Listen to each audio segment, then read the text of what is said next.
प्रिय विद्यार्थियों, अभी हम निरंतर जो बात कर रहे हैं, जिस लेक्चर पे भी हमारी बात चल रही है, वह है हमारे फर्स्ट ईयर का जो सेकंड पेपर है भारतीय समाज का।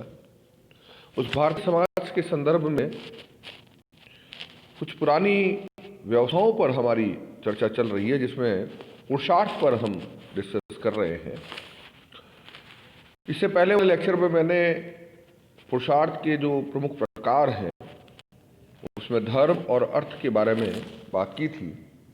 संक्षिप्त में एक बार फिर से बता दूं कि धर्म का भी जहां संबंध आता है, दो प्रकार से धर्म की व्याख्याएं की गई है, संकुचित अर्थों में और विस्तृत अर्थों में।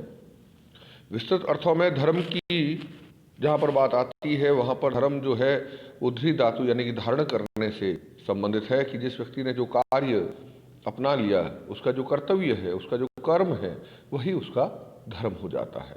और उसका मैंने उदाहरण भी दिया था, जैसे क्षत्रिय धर्म है या वैश्य धर्म है या शिक्षक धर्म है या पति धर्म है या पत्नी धर्म है, तो एक नागरिक होने का धर्म है। इस प्रकार से जो कर्तव्य उसने अपना लिया, जो कर्म उसने अपना लिया, उसके आधार पर उसका धर्म बन जाता है। और दूसरा धर्म जो संकुचित अर्थों में है, वो सीधा आध्यात्मिक शक्ति में विश्वास के संदर्भ में है, जैसे हिंदू धर्म, मुस्लिम धर्म, ईसाई धर्म, जैन धर्म, बौद्ध धर्म। तो ये धर्म जो है, ये धर्म के संकुचित अर्थों के अंतर्गत आता है। और पुरुषार्थ में धर्म को बहुत महत्व दिया गया था। पुरुषार्थ यानी कि कल जैसा मैंने बताया था, अपने अभिष्ट को प्राप्त करने के लिए किया गया प्रयत्न या कार्य ही, जिससे कि व्यक्ति को अपना अभिष्ट यानी कि अपना लक्ष्य, और परंपरागत हिंदू जीवन में मोक्ष की धारणा ही परम लक्ष्य हुआ करता था, तो उसकी प्राप्ति के लिए भी धर्म का स्थान है, साथ ही साथ अर्थ का भी वो का वो स्थान है। मैंने कल भी ये बात कही थी, इससे पहले वाले वीडियो में भी ये बात कही थी कि अर्थ को कहीं पर भी कम नहीं आंका गया है। ये एक भ्रांत अवधारणा है कि हिंदू धर्म में या धर्म कहीं इसमें जीवन पद्धति में अर्थ को इतना महत्व नहीं दिया। बिल्कुल अर्थ को महत्व दिया गया, क्योंकि अगर अर्थ को महत्व नहीं होता तो फिर बाकी के सारे कार्य कैसे होते। अगर सारे के सारे साधु सन्यासी बन जाते, वो उस तरह से हो जाते, तो भारत सोने की चिड़िया बनता ही कैसे। इसलिए पूर्णतया एक भ्रांत अवधारणा फैलाई गई थी लोगों ने अपने फायदे के लिए बाद में, कालांतर में। वरना अर्थ का कहीं पर भी किसी भी रूप में कमतर नहीं आका गया था धर्म की अपेक्षा या और किसी और की अगर हम तुलना करें तो। हाँ, ये जरूर कहा गया था कि धर्म के मार्ग पर चलते हुए कमाया जाने वाला जो अर्थ है, उसकी महत्ता की बात की गई थी। तीसरा है काम। काम का जहां तक संबंध है, इसमें भी दोनों अर्थ आते हैं। संकुचित अर्थ भी आता है और विस्तृत अर्थ भी आता है। संकुचित अर्थ में काम का सीधा मतलब लिया जाता है सेक्स से, यौन संतुष्टि से। यह भी एक बहुत गंभीर जो है भ्रांति है कि लोगों को ये रहता है कि साहब हिंदू धर्म में या कहीं भी मोक्ष की प्राप्ति में अगर हम सेक्सुअलिटी की जहाँ पर बात आती है, यौन संतुष्टि की बात जो आती है, उसको बहुत निम्न कोटि का माना गया है या उसको बहुत हेय दृष्टिकोण से देखा गया है। ऐसा बिल्कुल नहीं है। सांस्कृतिक पृष्ठभूमि के चलते हो सकता है इस पर बहुत खुलकर बातचीत आने वाले समय के बाद में नहीं की गई, वरना अगर इसके ऊपर इतनी रोक होती तो वात्सायन का कामसूत्र आज से 1500 साल पहले नहीं लिखा जा चुका होता, जिसमें बहुत स्पष्ट तौर पर विभिन्न प्रकार की मुद्राओं की बात की गई थी, विभिन्न प्रकार के संबंधों के संदर्भ में बात की गई थी और बहुत खुलकर उस पर लिखा गया था। ऐसा नहीं होता। पुराने मंदिरों में, खजुराहो की और उसके मंदिरों में खुद में, वहाँ पर भित्ति चित्रों पर, मंदिरों के बाहर जो है, उसमें विभिन्न प्रकार की इस तरह की मुद्राएं जो हैं, मैथुनरत लोगों की मुद्राएं जो है, उसको अंकित किया गया था। तो ये सारी चीज़ें अगर इतना उसको बुरा मानते या उसको हेय दृष्टिकोण से देखते तो उसको कहीं पर भी उसका स्थान नहीं होता। हकीकत ये है कि काम को भी उतना ही महत्व दिया गया जितना कि अर्थ को दिया गया, जितना कि धर्म को दिया गया, जितना कि मोक्ष को दिया गया। लेकिन ये अवश्य कहा गया कि व्यक्ति अगर पूरी तरह से इसमें ही संलिप्त रहेगा तो उसका जो है पतन हो सकता है। वो फिर ऊर्ध्वगामी नहीं हो सकता, अधोगामी हो सकता है, वो नीचे धरातल की ओर जा सकता है। इसलिए इसको भी एक इतना महत्वपूर्ण मानते हुए, जीवन का महत्वपूर्ण अंग मानते हुए इसको भी महत्व दिया गया। इसीलिए गृहस्थ आश्रम की बात की गई। और कई जगहों पर गृहस्थ आश्रम में तो ये स्पष्ट कहा गया कि यदि व्यक्ति को मोक्ष प्राप्त करनी है, उसको स्वर्ग की प्राप्ति करनी है, तो उसको गृहस्थ में होना अनिवार्य है। तो गृहस्थ आश्रम को तो उसकी मेन प्राणवायु माना गया। लेकिन समाज में व्यभिचार न फैले, समाज में अनाचार न फैले, समाज में एक कुरीतियों के रूप में या एक विकृत मानसिकता के रूप में लोगों के सामने नहीं आए, इसलिए उसको धर्म के मार्ग पर चलते हुए, यानी कि धार्मिक, मतलब धर्म का मतलब मैं जैसे धर्म कहता हूँ उसका मतलब आप ये मत समझ जाए कि मैं कोई पूजा पाठ की बात कर रहा हूँ, कोई अनुष्ठान की बात कर रहा हूँ। जब मैं धर्म की बात करता हूँ तो समझ लीजिए उसको अपने सामाजिक दृष्टिकोण से जो कर्तव्य के आधार पर जिसको माना गया, उस आधार पर उसको उसकी पूर्ति की बात की गई थी, उसको कहीं पर भी बुरा नहीं माना गया था। तो संकुचित अर्थ में तो यौन संतुष्टि या सेक्सुअल की बात, सेक्स रिलेशन की बात आती है। अगर विस्तृत अर्थों में देखें तो काम में हम उन सभी प्रकार के सुखों की बात कर सकते हैं जो व्यक्ति को कहीं न कहीं एक प्रकार से संतुष्टि देते हों या आनंद प्रदान करते हों। चाहे वो संगीत हो सकता है, नाट्य हो सकता है, खेलकूद हो सकता है, किसी भी रूप में चित्रकला हो सकता है, जिससे कि व्यक्ति को एक संतुष्टि मिले, एक आनंद मिले, आनंद की प्राप्ति हो, ऐसा जो काम करे, कार्य करे, उसको हम काम की श्रेणी में लेंगे।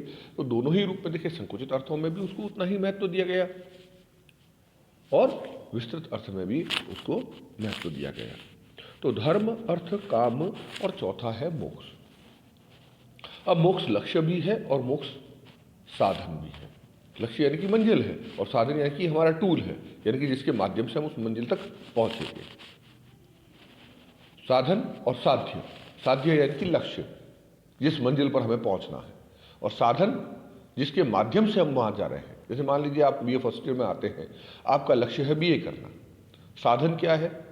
वो तो साध्य हो गया लक्ष्य बीए करना। तो साधन क्या है? साधन है आपकी पुस्तकें, आपके मोबाइल में जो वीडियो आ रहे हैं वो वीडियो, या दूसरी चीज़ों जिनसे आप पढ़ते हैं, कॉलेजों में आते हैं, आप पढ़ते हैं, रेगुलर स्टडी करते हैं, स्टडी मटेरियल है, एग्जाम देना, ये सारे क्या है? ये सब हमारे साधन हो गए। तो इन साधनों के माध्यम से उस साध्य तक पहुंचना। तो मोक्ष यहाँ पर साधन भी है और साध्य भी है। किस रूप में? मोक्ष का मतलब मैं यहाँ पर बहुत स्पष्ट आपको बता दूं, ये एक भारतीय समाज का एक बहुत बड़ा, आप समझ लीजिए कि ड्रॉबैक रहा है, एक प्रकार से एक बहुत बड़ा एक समस्या रही है कि हमारे यहाँ पर जो अधिकांश जो व्याख्याएं की गई है वो विदेशी लोगों के द्वारा पहले प्रारंभ में की गई, और लिखित में पहले कुछ नहीं था, सब श्रुति के आधार पर था। यानी सुनने, गुरु शिष्य को जो परंपरा थी, पढ़ने पढ़ाने की परंपरा थी, वो श्रुति के आधार पर, सुनने के आधार पर थी।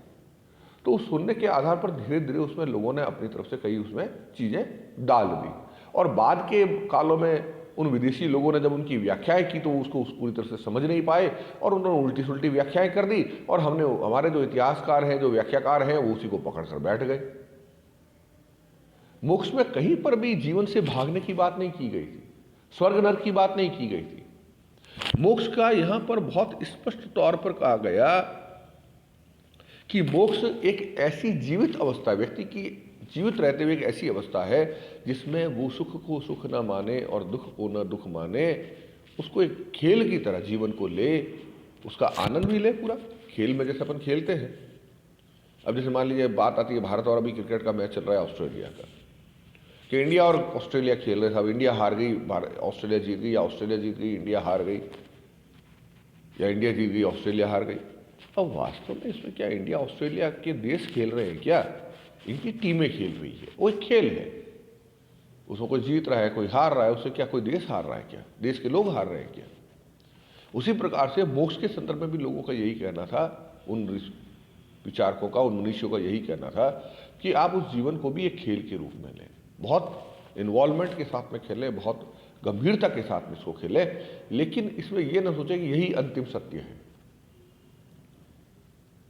समय के साथ में चीजें बदलती रहती है, सुख आता है, दुख आता है, दुख आता है, सुख आता है, ये आते जाते रहते हैं। तो इस प्रकार की अवस्था हम प्राप्त कर लें कि न हमें सुख में सुख की अनुभूति बहुत ज्यादा हो, न दुख में दुख की अनुभूति हो, और हम तटस्थ भाव से रहें, वही मोक्ष की अवस्था है, उसी को मोक्ष की बात की गई है। तो ये जो मोक्ष के विभिन्न मार्ग है, कर्म मार्ग, ज्ञान मार्ग, भक्ति मार्ग। कर्म मार्ग, कर्म मार्ग यानी कि जो आपका कर्तव्य है उसको करते रहे।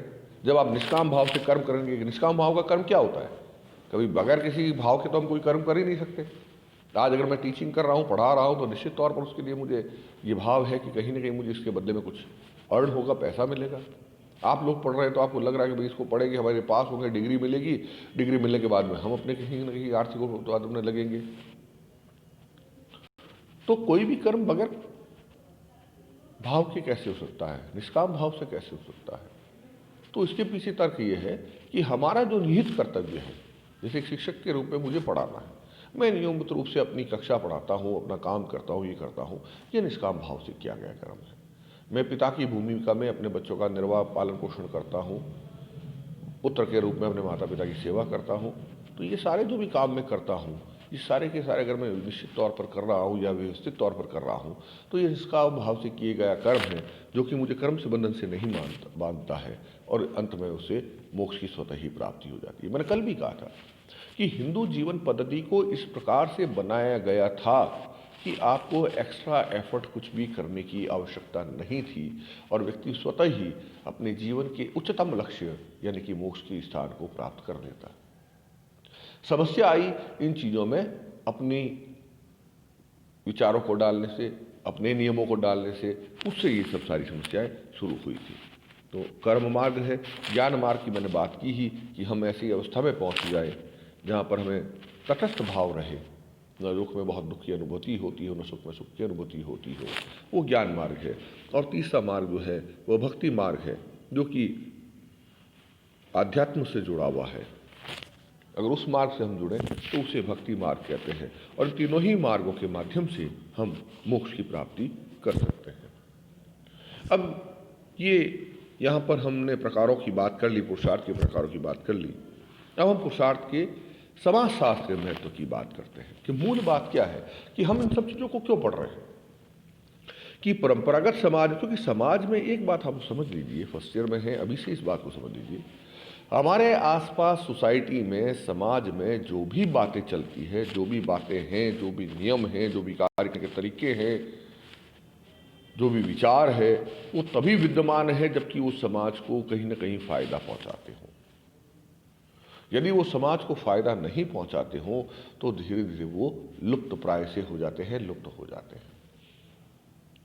इसलिए हमें उस फायदे के आधार पर ही हमारे आज हमारे पास जो भी चीज़ें चल रही है वो सारी तभी चल रही है जबकि समाज को उससे कोई ना कोई फायदा होता हो। तो पुरुषार्थ का भी कुछ समाजशास्त्र महत्व था। उसमें सबसे पहला था समाज व्यवस्था का बनाए रखने में महत्वपूर्ण उसकी भूमिका होती है। यानी कि समाज में एक व्यवस्थित तरीके से लोगों को व्यवस्था कब बनती है, जब उसके जो सदस्य होते हैं वो स्वतः ही उन कार्यों को करते हैं जिनकी की समाज उसे अपेक्षा करता है। जिन चीज़ों से समाज अपेक्षा करता है, जिन चीज़ों को उनसे समाज अपेक्षा करता है, वो चीज़ें अगर बरकरार रहती है, वो चीज़ें वैसी की वैसी रहती है, तो निश्चित तौर पर सामाजिक व्यवस्था जो है वो अपने आप में बनी रहेगी। उसको कहीं से कुछ बिगाड़ने की आवश्यकता नहीं है, उसको कहीं भी कुछ हटाने की आवश्यकता नहीं है, कुछ भी अलग से कहने की आवश्यकता नहीं है। जैसे मान लीजिए, मैं एक बहुत साधारण सी बात आपको बताऊं कि कहीं पर भी कोई व्यवस्था 4, 5, 10, 15, 20, 25 लोग इकट्ठा होते हैं और सभी अगर आप उसके बनाए हुए नियमों के आधार पर अपना अपना काम करेंगे तो कहीं कोई समस्या ही नहीं होगी, व्यवस्था स्वतः ही बनी रहेगी। व्यवस्था कब बिगड़ती है, जब लोग अपने अपने मनमाने ढंग से काम करना प्रारंभ कर देते हैं। और पुरुषार्थ ने व्यक्ति को ये बता रखा था कि कैसे उसको अपने अंतिम लक्ष्य यानी कि मोक्ष की प्राप्ति करनी है और कैसे कार्य करना है। और न केवल पुरुषार्थ में ये बातें थी, सैद्धांतिक तौर पर ही नहीं थी, बल्कि आश्रम व्यवस्था को इसको व्यवहारिक जामा भी पहनाया गया था। तो उसमें व्यवहारिकता भी रखी गई थी, केवल सैद्धांतिक बात ही नहीं थी, व्यवहारिकता भी थी। तो इस दोनों ही रूपों में हम देखें तो समाज व्यवस्था को बनाए रखने में पुरुषार्थ का अपना एक बहुत महत्वपूर्ण योगदान समाज में रहा है। दूसरा, व्यक्तित्व के विकास में सहायक था। व्यक्तित्व, पर्सनैलिटी डेवलपमेंट। पर्सनैलिटी डेवलपमेंट वर्तमान समय का एक बहुत ज्वलंत मुद्दा है, एक बहुत बड़ा टॉपिक, और उसके ऊपर बहुत बड़ा लंबा चौड़ा कारोबार टिका है। पर्सनालिटी डेवलपमेंट की क्लासेस होती है, बड़े बड़े शहरों में कोचिंग क्लासेस होती है जहाँ पर हज़ारों रुपए खर्च करके लोग पर्सनालिटी डेवलपमेंट करवाने की कौशल को सीखते हैं, कला को सीखते हैं। स्किल है एक प्रकार का।